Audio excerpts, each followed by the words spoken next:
algumas pessoas entraram agora. Meu nome é Juliana Franzi, né? A Aline já citou aí, que a ideia é, sobretudo, trazer uma revisão da disciplina Teorias da Educação, que foi ministrada para o curso de especialização, mas, né, a gente reitera que mesmo quem não está na especialização é uma oportunidade, né, de entender um pouco os principais aspectos que foram abordados nessa disciplina, né, que é os aportes da pedagogia histórico-crítica e da teoria freiriana, né, da teoria do Paulo Freire.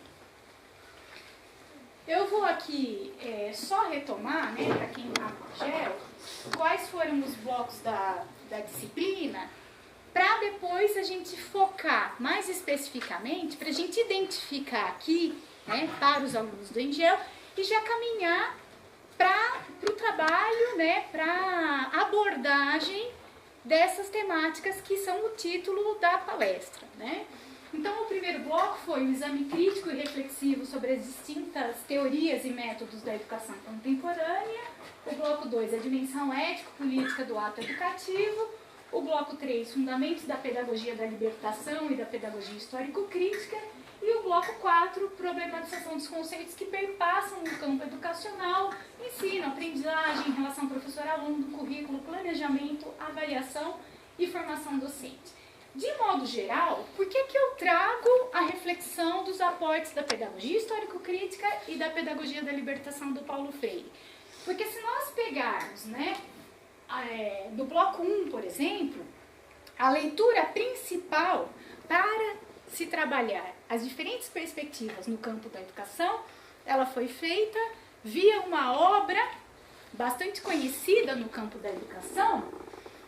Para quem não conhece, eu a recomendo, né, muito.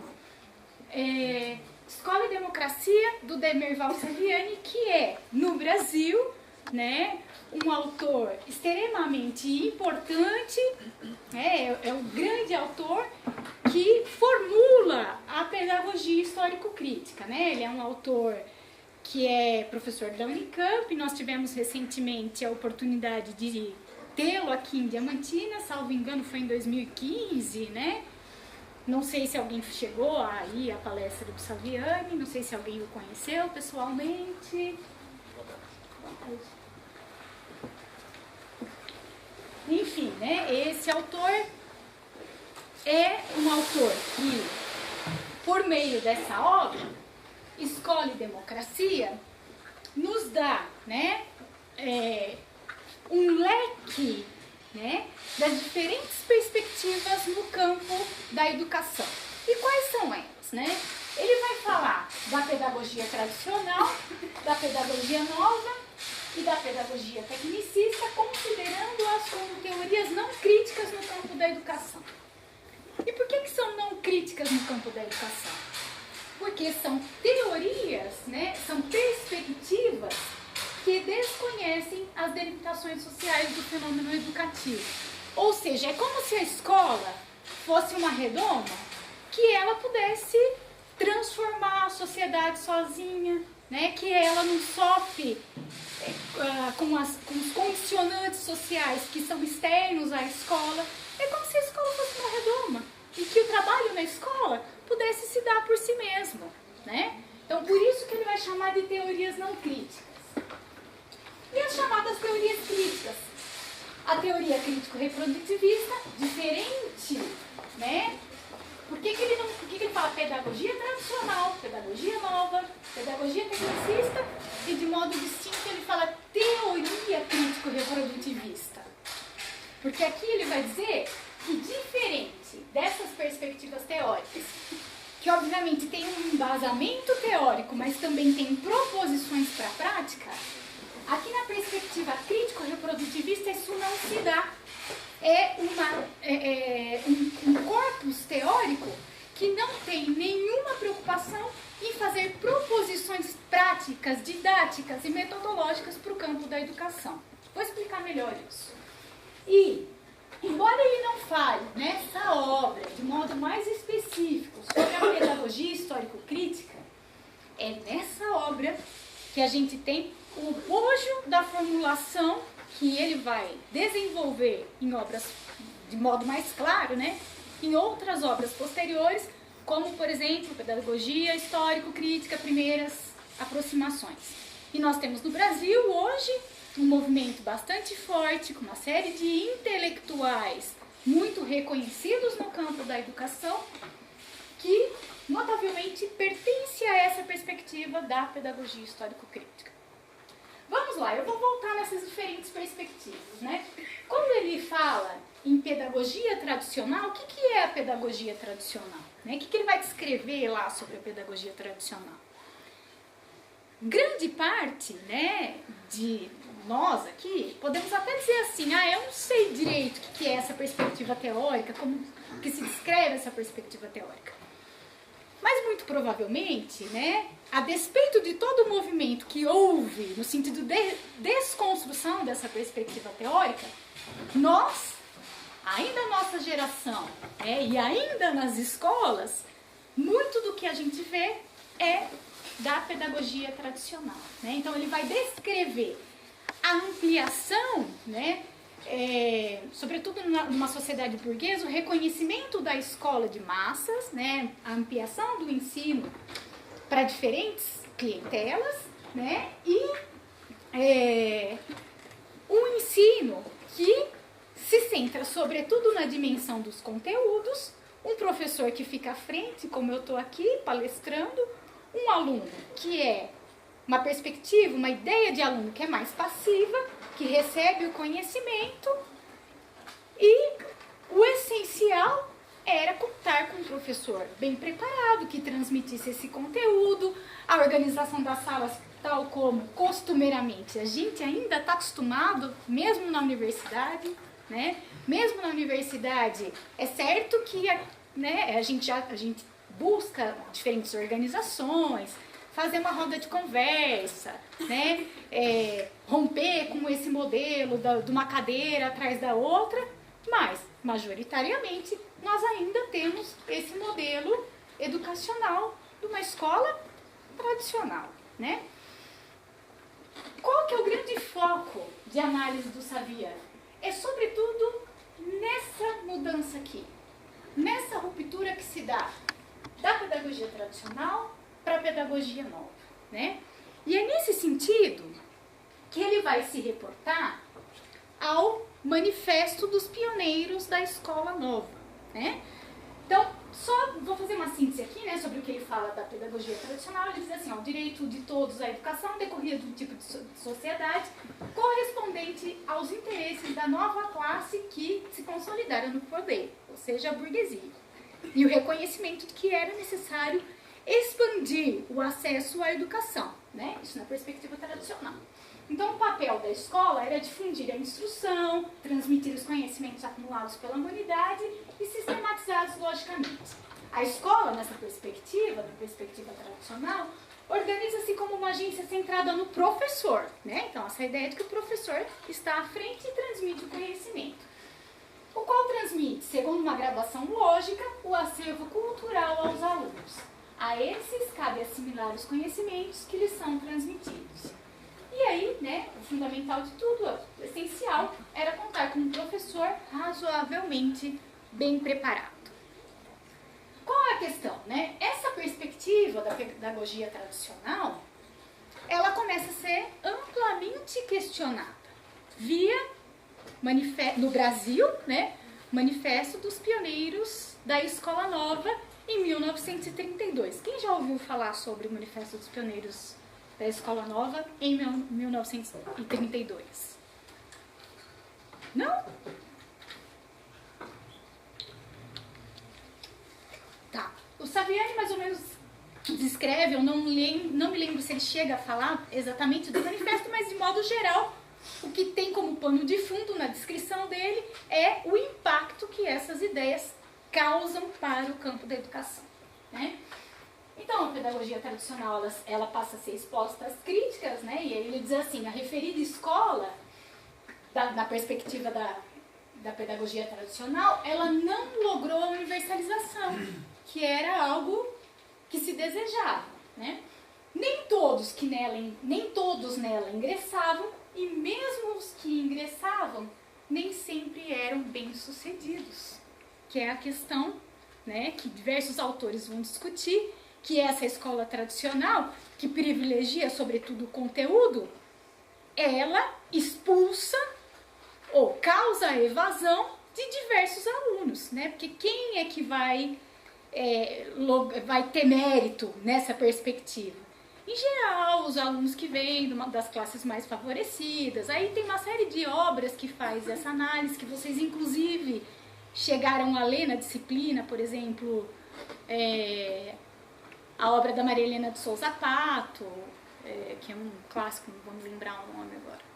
Mas enfim, né, tem uma série de autores que começam a fazer uma severa crítica desse modelo de educação em que muitos não chegam, né, acabam não dando continuidade ao processo de escolarização. Por quê? Porque esse modelo acabava, né, privilegiando uma elite, né? Alguns poucos alunos. Esse modelo do professor na frente, transmitindo conhecimento, enfim, né, ele não, a despeito do que se queria, do que se desejava, acabou não permitindo a universalização. E é muito interessante que o Saviani faz essa discussão, sempre pensando, sempre situando um contexto de América Latina, como isso não somente se deu no Brasil, mas, enfim, como foi muito notável num contexto de América Latina. Pois bem, né, então tendo em vista essas críticas, toma corpo então um amplo movimento de reforma cuja expressão mais típica ficou conhecida sob o nome de escola novismo, né, da pedagogia nova, da escola nova, né, são termos que às vezes são um pouco distintos, mas todos se remetem sobretudo à crítica, né, à renovação dessa perspectiva da pedagogia tradicional. O que o Saviani vai chamar a atenção, né, é que essa pedagogia nova ela visava a generalização do âmbito dos sistemas escolares, ou seja, o que se pretendia, né, que esse modelo, que essa crítica ao modelo tradicional, ele fosse generalizado, né, que uma nova organização escolar fosse repensada e que efetivamente ela fosse levada a cabo em diferentes sistemas escolares, em diferentes países, enfim, né, que ela se generalizasse, assim como se generalizou esse modelo da pedagogia tradicional. Alguns marcos teóricos, né, importantes para que a gente tenha clareza do que é essa pedagogia nova, por exemplo, John Dewey, que é um grande autor norte-americano que vai, de certo modo, influenciar todo o campo educacional e que vai fomentar, as obras dele, né, vão fomentar a crítica ao modelo de escola tradicional, né? E aí, uma das ideias centrais que a gente pode destacar é a ideia do learning by doing, né? Do aprender fazendo. E que, pasmem vocês, continua muito em voga até a atualidade. Eu vou chegar, né, a isso quando a gente tratar sobre as pedagogias do aprender a aprender, a ideia da pedagogia de competência que, de certo modo, ganhou grande notabilidade em documentos nacionais, internacionais, enfim, né? Então é a ideia de que a dimensão dos conteúdos ela é menos importante do que aquilo que eu efetivamente consigo fazer com o domínio de um determinado conteúdo. Qual que é a proposta?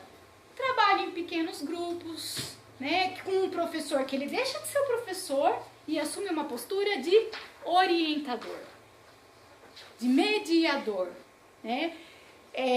A ideia é que os alunos partindo de um pressuposto que é muito forte na perspectiva da escola nova, que os alunos desenvolvam pesquisas com curiosidades que eles trazem, né? A ideia de valorizar o saber dos alunos.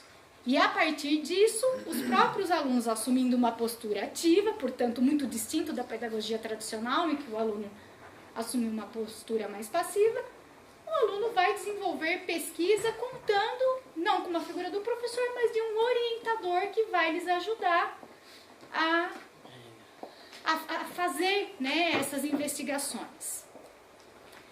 A ideia é interessante, mas onde é que ela toma corpo?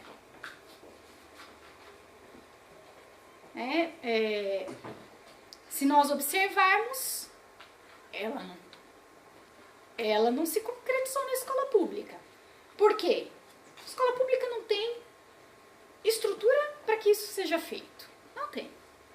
Né? Como é que a gente vai trabalhar em pequenos grupos? Não é possível ser feito isso. Mas a gente consegue ver uma série de escolas particulares, sobretudo no ensino infantil, nas primeiras séries do ensino fundamental, escolas Jean Piaget, né? Enfim, pedagogias mais alternativas no âmbito do ensino particular, que levou a cabo essas ideias, né, que se contrapõem à pedagogia tradicional e que foi onde a gente consegue visualizar a consolidação dessa proposta. E essa é a grande crítica do Saviani. Né? Porque o que ele vai dizer?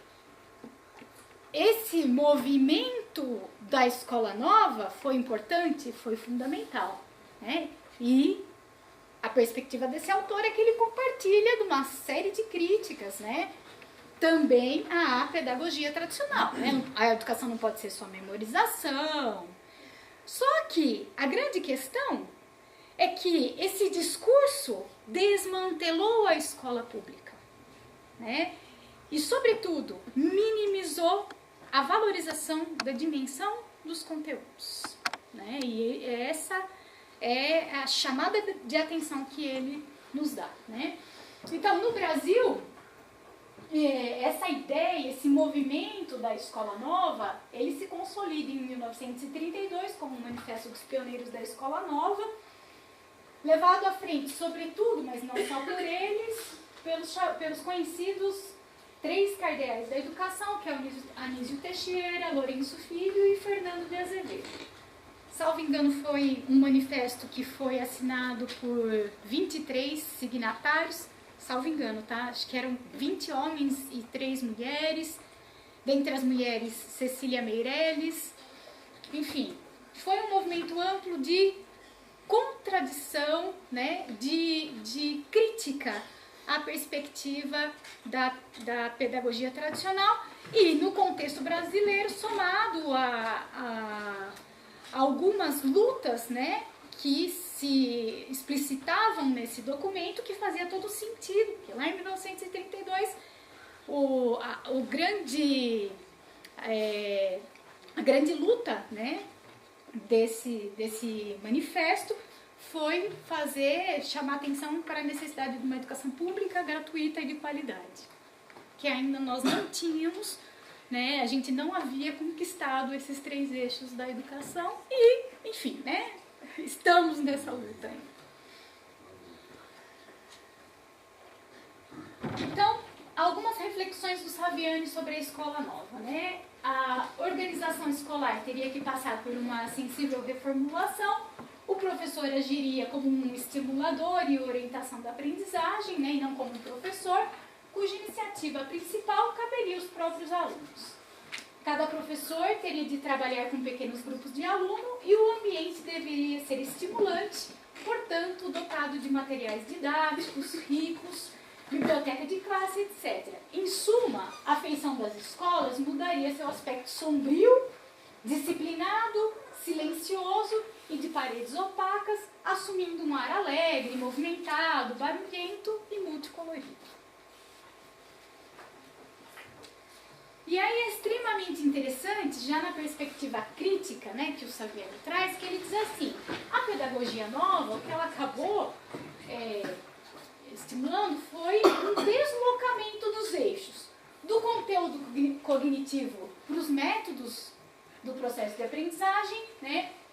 Sai a perspectiva do professor e o protagonista é o aluno, do esforço para o interesse, da disciplina para a espontaneidade, do diretivismo para o não diretivismo e da quantidade para a qualidade. É claro, não importa a quantidade de conteúdos, o importante é que o aluno vai fazer uma determinada pesquisa e sobre aquela determinada temática ele vai ter um conhecimento com grande profundidade, né?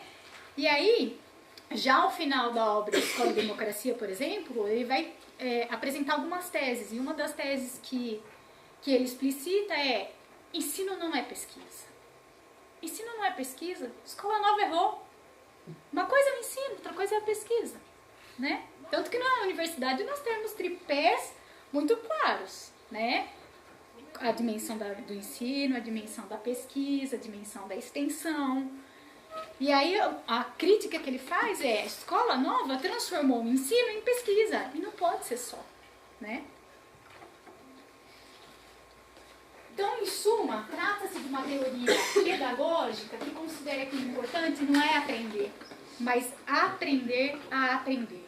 E aí, pessoal, isso aqui é o grande modismo no campo da educação e que, ao menos da perspectiva em que eu assumo, é muito importante que a gente faça uma análise crítica dessa perspectiva, né? Obviamente que a educação ela não pode ser só reflexão teórica, né? É importante que a gente tenha, né, determinados instrumentos para pensar a aplicabilidade, mas, na verdade, o grande discurso que está por trás, né, é um esvaziamento da dimensão dos conteúdos, como se a reflexão crítica fosse possível sem a dimensão dos conteúdos, né? Então, vamos lá. Nesse sentido, eu chamo a atenção para um outro autor bárbaro que não está necessariamente na disciplina do Engel, mas que fica a sugestão carinhosa de que vocês possam pegar as obras dele. E, em especial, tem um artigo e um livro que eu gosto muito e que, se vocês quiserem, não sei se está passando lista aí de e-mail, mas depois eu posso compartilhar, né, mandar esse artigo, esse livro para vocês, que está digital. Enfim, quem tiver interesse, Aline, se puder passar, acho que é um material bem bacana. Esse autor chama Newton Duarte e tem trabalhado em conjunto com o Saviani. E ele vai fazer uma severa crítica a essas chamadas pedagogia do aprender a aprender, né? Que se revela sobretudo no construtivismo, na Escola Nova, na linha da questão da formação de professores. Não sei quem aqui já ouviu falar, mas é bastante comum, né, a perspectiva de um autor chamado Donald Schum, que fala sobre o professor reflexivo, como o professor aprende na própria prática. E aí, a crítica do Newton Duarte é que, sim, obviamente nós aprendemos na prática, só que nessa perspectiva a gente desresponsabiliza o Estado, por exemplo, de fomentar, de proporcionar uma boa formação de professores, inicial e continuada, né? Porque se tudo se aprende na prática, né? Então essa ideia do aprender a aprender é extremamente questionável para o Newton Duarte e, sobretudo, né, muito favorável no sistema capitalista, neoliberal, né? São apropriações. E mais que isso, a ideia da pedagogia das competências do Philippe Perrenot, que é um autor também bastante conhecido. A ideia de que todos os objetivos da educação têm em vista, são formulados a partir de determinadas competências, sobretudo para que se atenda ao mercado de trabalho, né? Então, enfim, eu particularmente não concordo, né? Compartilho das críticas do Newton Duarte. E aí é extremamente interessante, pessoal, nesses dois materiais que eu gostaria de enviar para vocês, o Newton Duarte vai dizer assim, muito tristemente, né, infelizmente, essas pedagogias do aprender a aprender ganharam grande notabilidade em âmbito internacional e isso se revela em âmbito nacional. E como, né? Então ele vai citar dois documentos da área da educação. O primeiro documento é relativo à educação em âmbito mundial, que é o relatório da Comissão Internacional da Unesco, conhecido como relatório Jacques Delors, né, que foi o presidente da comissão. Não sei se alguém aqui já ouviu falar desse relatório, é extremamente citado. Já ouviram falar? No campo da educação é um documento fundamental, porque ele vai traçar orientações, né, para a educação, enfim. Tá. Então, essa perspectiva do aprender a aprender se manifesta aqui e se manifesta no Brasil como? Parâmetros curriculares nacionais. Que, pasmem vocês, é, em âmbito nacional, o nosso único documento nacional, o primeiro, né, e até agora o único, que está para ser substituído. Vamos respirar fundo para ver como é que ele vai ser substituído. Os parâmetros curriculares nacionais, em âmbito nacional, é a nossa única orientação daquilo que deve conter no currículo. Tá? Lá, na segunda década de 90, contou com uma grande colaboração, sobretudo de intelectuais da área da educação da Espanha, a Espanha notavelmente com uma perspectiva construtivista, também já consolidada por meio de leis, né?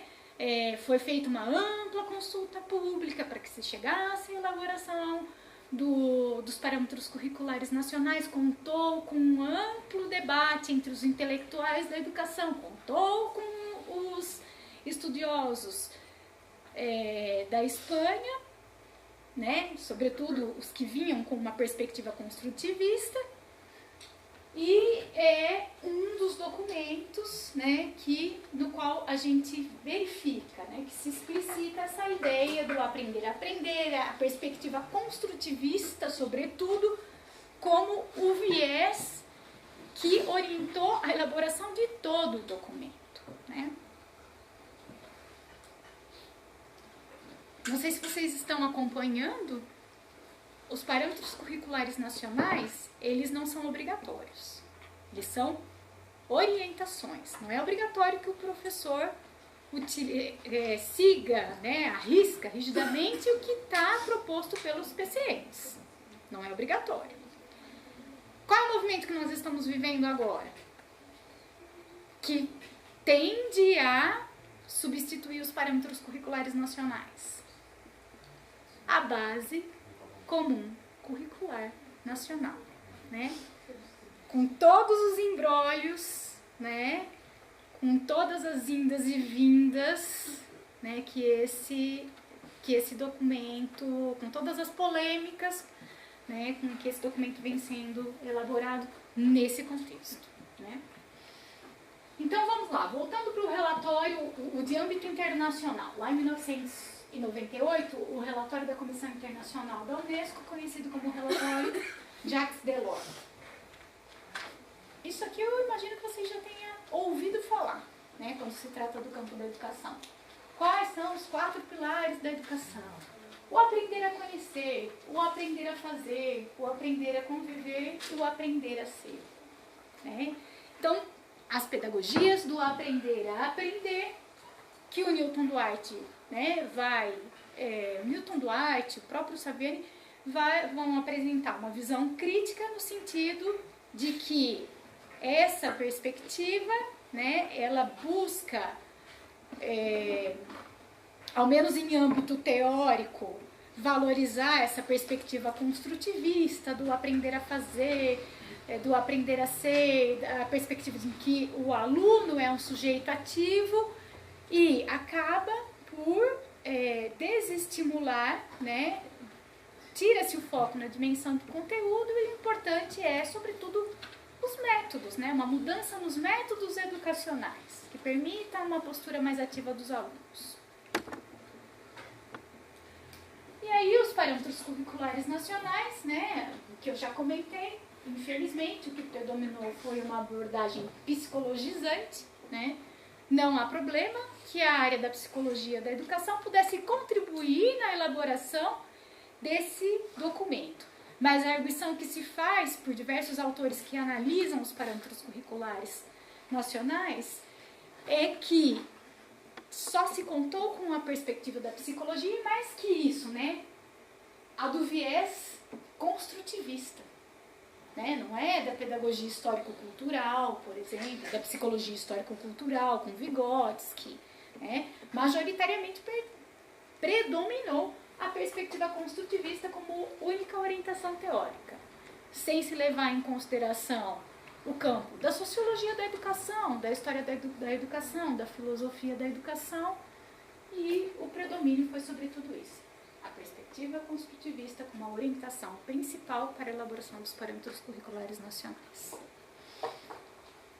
Para quem, né, não conhece, eu acho que eu trouxe, né, só para que vocês tenham uma ideia da organização dos parâmetros curriculares nacionais. A gente fala muito em transversalidade, interdisciplinaridade. O grande documento do Brasil que nos permite um trabalho nesse sentido, né? E nesse sentido eu acho que o documento foi positivo, né? Os parâmetros curriculares nacionais que apresentam, né, as diferentes áreas do conhecimento, a área da língua portuguesa, matemática, ciências naturais, história, geografia, artes, educação física e língua estrangeira, e os diferentes temas transversais, como ética, saúde, meio ambiente, orientação sexual, pluralidade cultural e trabalho e consumo, como eixos que deveriam perpassar todas as áreas disciplinares. Né? Essa é uma polêmica, né? Há autores que são favoráveis a esse trabalho interdisciplinar, há autores que não o são, né? Mas, enfim, do meu ponto de vista, essa perspectiva da interdisciplinaridade me parece muito positiva, porque abre, né, a escola entende a escola como um espaço, sim, do conhecimento, tal como valoriza o Saviani, mas, sobretudo, também da possibilidade de uma educação em valores, né? Porque o que são esses temas, os temas transversais? São considerados temas de relevância social, né? E aí o que os PCNs faz é apresentar esses temas, mas com todas as ressalvas, né, de que cada comunidade escolar, via o PPP da escola, por exemplo, pode captar o que é importante para aquela determinada comunidade, né? O projeto político-pedagógico da escola tem essa possibilidade. E por quê? Porque nós temos, né, lá na LDB uma concepção de currículo que nos permite trabalhar determinados conteúdos que são comuns em âmbito nacional, mas também a própria LDB deixa espaço, né, no sentido de que há a possibilidade de trabalhar os conteúdos diversificados que são singulares para a realidade de cada comunidade. Então, por isso que eu chamo a atenção para o projeto político-pedagógico de cada escola, que é onde efetivamente cada escola tem a possibilidade de captar, por exemplo, quais são os temas de relevância social que podem ser trabalhados, né, interdisciplinarmente em cada disciplina.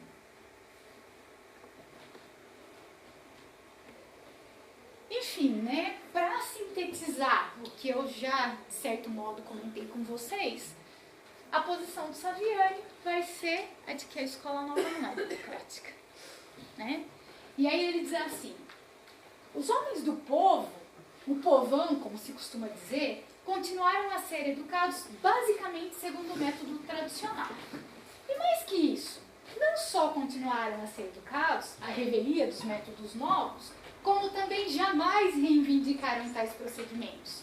Os pais das crianças pobres tem uma consciência muito clara de que a aprendizagem dos conteúdos mais ricos não se dá sem esforço e não se dá de modo espontâneo.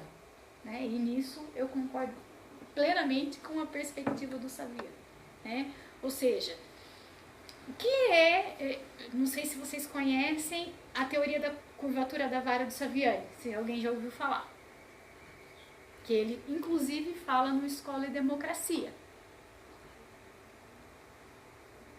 Que nesse livro, Escola e Democracia, né, como eu já comentei com vocês, ele ainda não vai desenvolver a ideia da pedagogia histórico-crítica, ele ainda não vai se remeter efetivamente qualquer proposta de uma pedagogia histórico-crítica, mas esse é o bojo da pedagogia histórico-crítica, né? Aqui a gente tem a sementinha.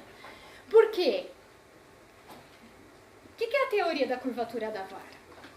Ele diz assim, ó, na verdade é uma ideia que ele vai fazer certo paralelo com o Lenin, né? Mas enfim, a analogia é de que se a vara está curvada para um determinado lado e a vara, ao menos na perspectiva teórica, se curvou completamente para a perspectiva da escola nova, eu, por exemplo, quando fiz pedagogia, meu Deus, falar que você era tradicional era ser mandado para a fogueira. Né? Não pode ser tradicional. Né? Não pode pegar nada do tradicional. Porque a moda é a escola nova. Porque a moda é a crítica ao tradicional. Se você não assumir isso, né? Então, o que o Saviani diz? Vocês já viram uma folha quando ela está enrolada? Quando ela fica enroladinha? Se você quer colocar ela no estado normal dela, você precisa virar ela para o outro lado, não é? Não basta colocar ela assim, que ela vai voltar a virar, não é? Então ele fala, é preciso, né, a analogia que ele faz, é preciso fazer a curvatura da vara de modo que a gente recupere algumas dimensões importantes da educação tradicional. Sobretudo, a questão da valorização do conhecimento. Né? E aí há uma grande diferença na perspectiva em que o Saviani assume e o que o Paulo Freire assume. Né? E aí eu vou caminhar para isso. Deu para entender essa analogia da curvatura da vara? Sim? Isso é bem conhecido na teoria dele. Né? E aí, enfim, né? Ele diz assim, creio ter conseguido curvar a vara para o outro lado. A minha expectativa é justamente que com essa inflexão a vara atinja o seu ponto correto, o qual também não está na pedagogia tradicional, né? Não significa que ele compartilha de tudo da pedagogia tradicional. A gente vai colocar o aluno lá de joelho no milho, né? Como era antigamente, a questão do castigo, né? A questão da memorização pela memorização. Não se trata disso, né? Mas justamente na valorização dos conteúdos que apontam para a pedagogia revolucionária. Ok?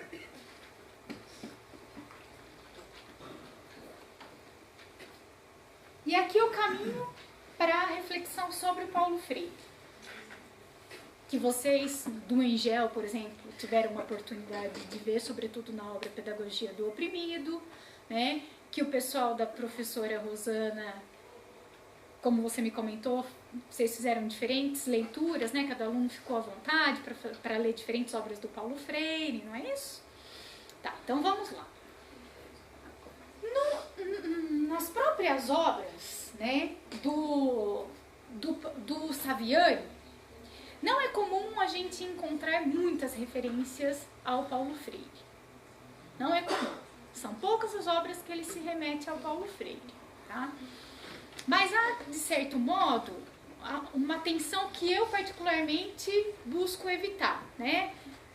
Que é até o nome da palestra. Aportes da pedagogia histórico-crítica e aportes da teoria freiriana. Do meu ponto de vista, são duas teorias que têm enfoques distintos e que são fundamentais para o campo da educação.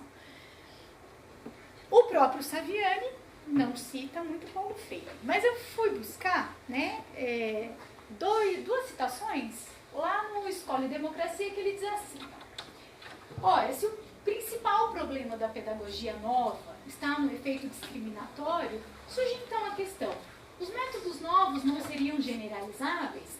Assim como esses métodos foram capazes de aprimorar a educação da elite, não seriam eles úteis também para aprimorar a educação das massas?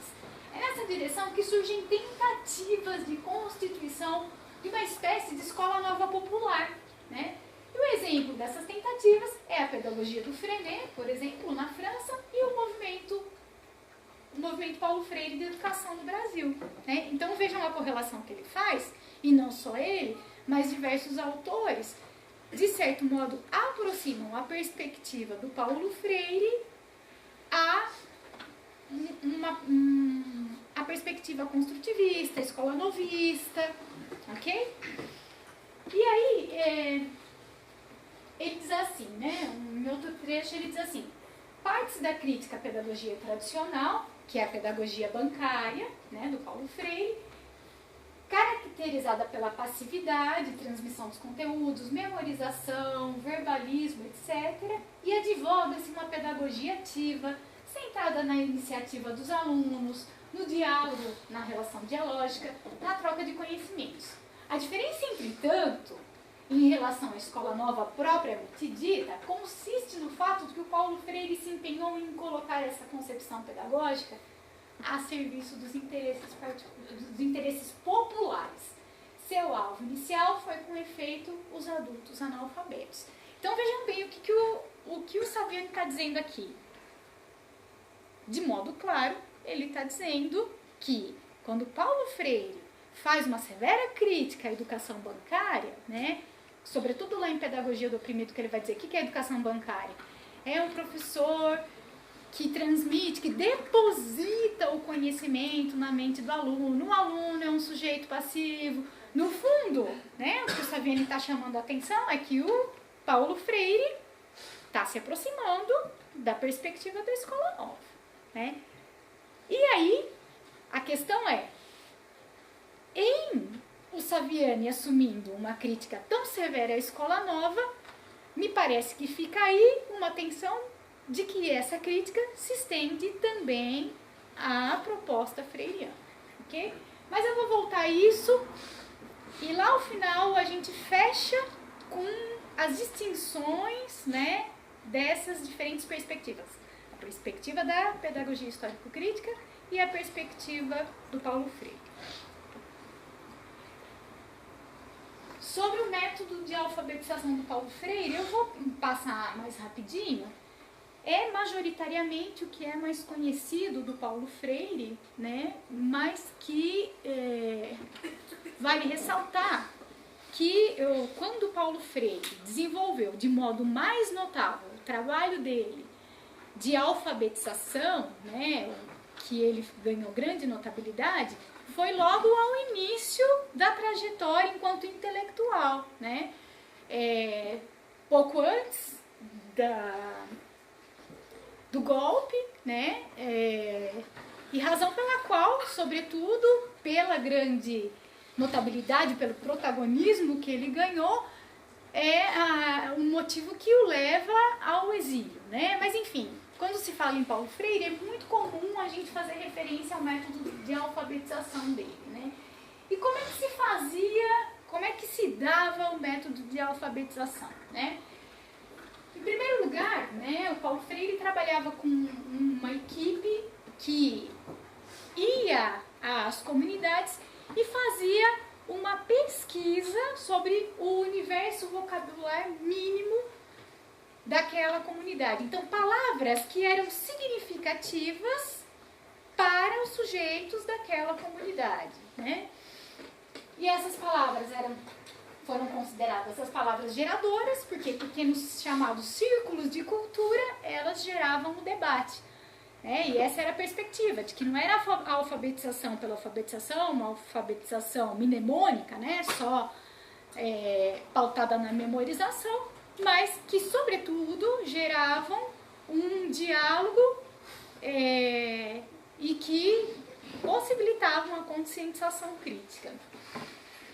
Então, o estudo das palavras geradoras a partir do potencial de significação dessas em relação à situação existencial do educando era o grande orientador do processo de alfabetização. Né? Em vários livros ele vai citar que, por exemplo, eram selecionadas de 15 a 18 palavras geradoras que eram levadas para que o grupo discutisse e, sobretudo, né, também possibilitasse o processo de alfabetização.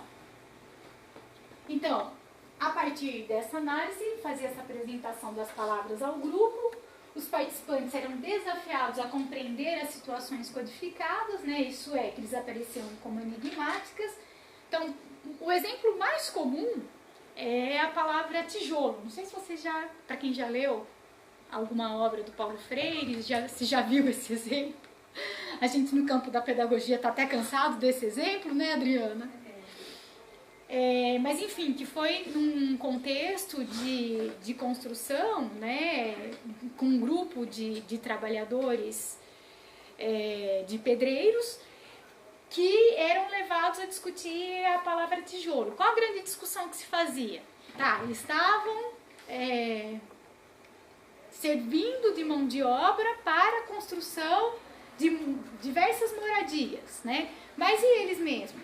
Tinham acesso à habitação, uma habitação de qualidade, uma habitação digna, né? E todo mundo tem acesso igualmente à habitação, à moradia, com dignidade, né? Então, enfim, as palavras selecionadas, elas sempre visavam proporcionar essa discussão crítica.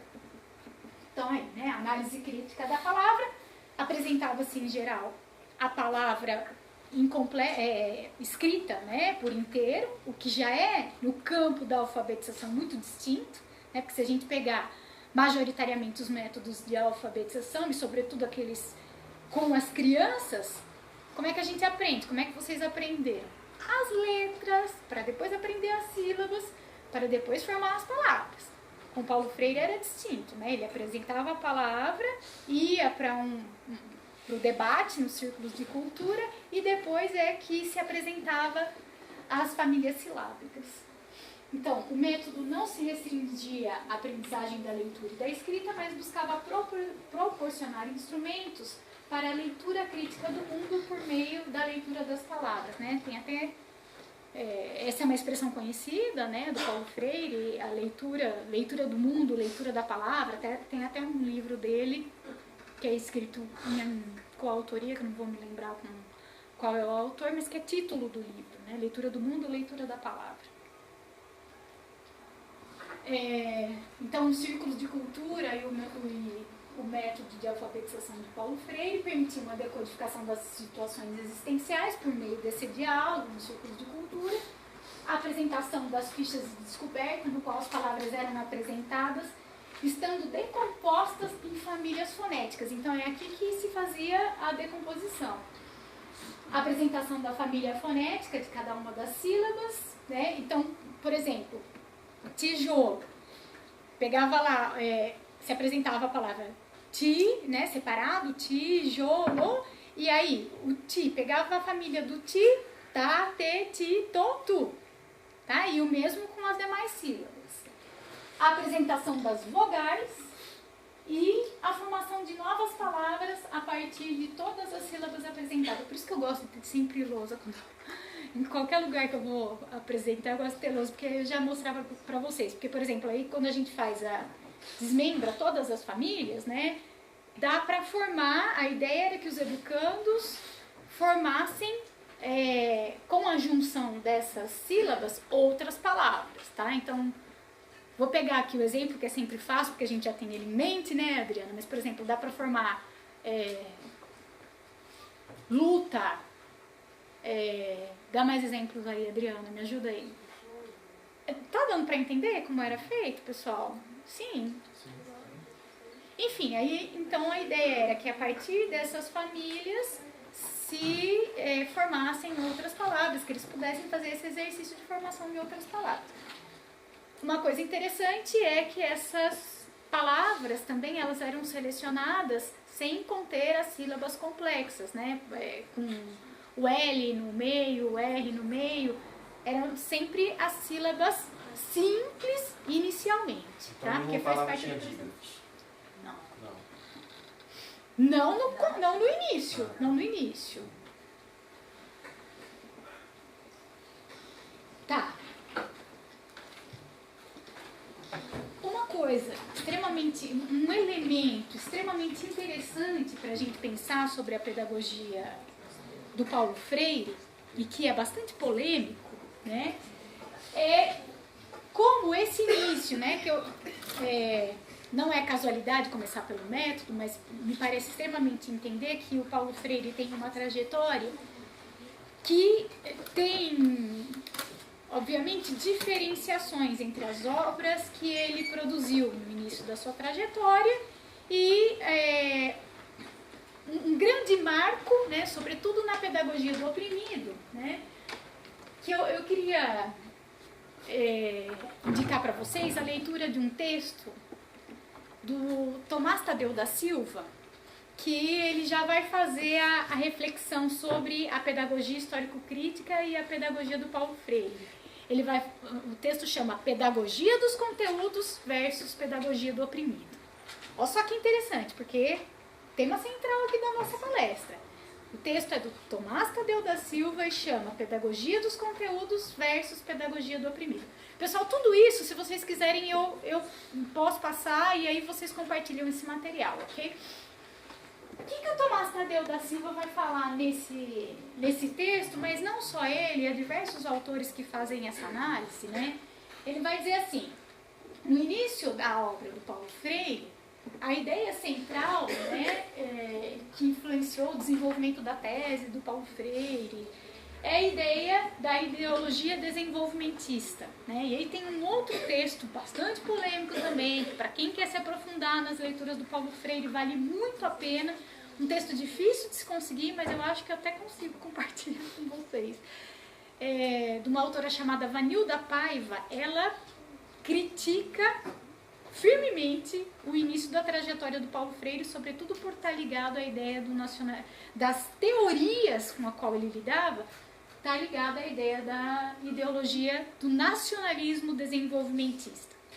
Qual que é o grande marco, né, no trabalho do Paulo Freire, em que ele vai, né, como diz o Tomás da Silva, vai deslocar, né, essa ideologia do desenvolvimento para o conceito da revolução. O coração da obra dele, pedagogia do oprimido, né? É aqui, sobretudo, em que o Paulo Freire vai ter uma visão e uma preocupação muito mais notável com desenvolver os conceitos do que é o oprimido, do que é o opressor, e mais que isso, como pensar numa pedagogia libertadora que efetivamente possa libertar oprimidos e também opressores, né? Que ele vai dizer, não basta só a libertação do oprimido, é preciso, todos estão numa situação necrófila, todos estão numa situação de morte, todos estão desumanizados, né? É preciso que, né, o Paulo Freire confere um grande potencial aos oprimidos, entendendo que quem é que pode fazer a revolução? Obviamente que não são os opressores. Os opressores estão numa situação muito confortável, não é? O opressor não vai querer mudar o seu status. Então é preciso, sejam bem-vindos, pessoal. É preciso, sobretudo, né,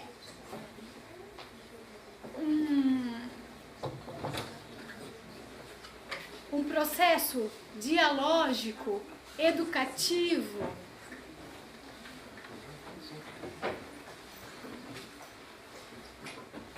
que permita aos oprimidos reconhecerem o seu potencial de transformação histórica, né?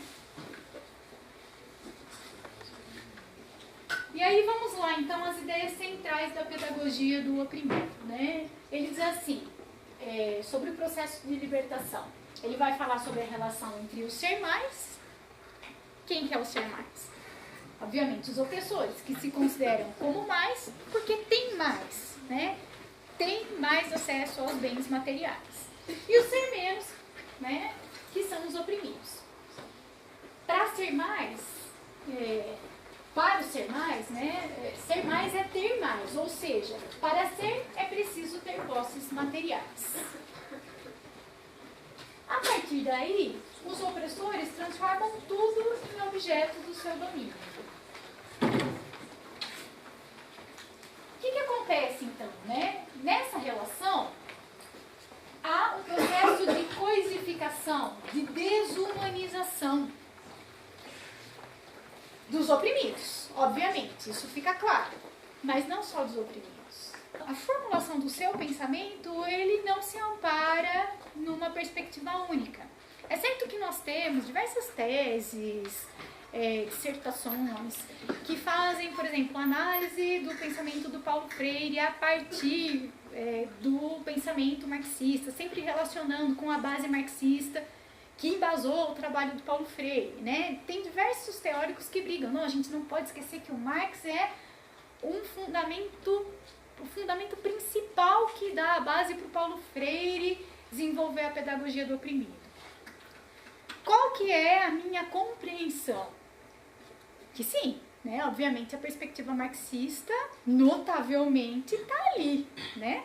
Na pedagogia, sobretudo na pedagogia do oprimido e em outras obras que ele vai elaborar.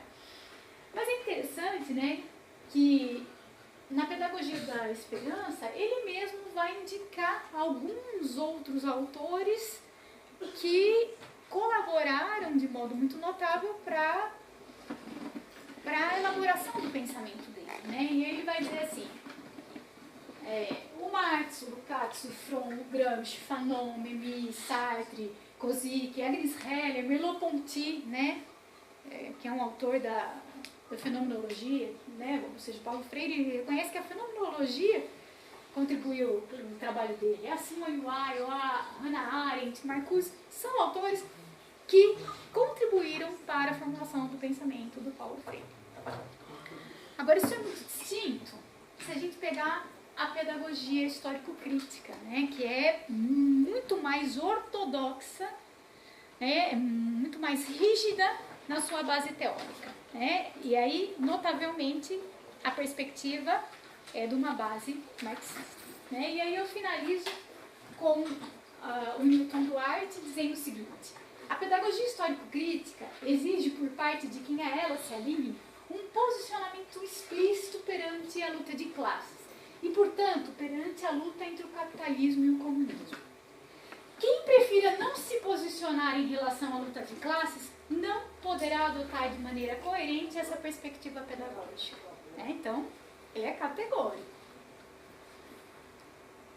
E, por fim, né, ele diz assim: a pedagogia histórico-crítica defende uma educação escolar na qual ocupa lugar central a transmissão e a apropriação dos conteúdos clássicos integrantes da cultura universal e o princípio segundo o qual, na sociedade comunista, as relações entre os indivíduos humanos são plenas de conteúdo.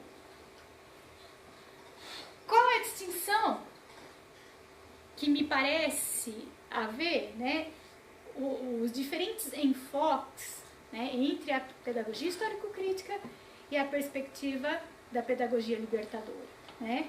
O Paulo Freire vai focar na questão do diálogo, né, reconhecendo, né, o valor do diálogo com os oprimidos como elemento central no processo de libertação. Já o Saviani, já os teóricos da pedagogia histórico-crítica, eles vão centrar, sobretudo, na valorização instrumental do conhecimento como instrumento sem o qual não há revolução, né? Então ele vai bater fortemente nessa tecla de que as elites têm acesso a esse instrumento tão poderoso. Se nós queremos fazer uma revolução, é preciso apostar na valorização da dimensão dos conteúdos, né? Então, basicamente eram essas as reflexões. Eu imagino que vocês tenham dúvidas, né, a partir de agora, ou enfim, indagações que queiram compartilhar. E eu ficaria muito feliz, né, de ouvi-los e debater um pouco sobre o que foi apresentado aqui.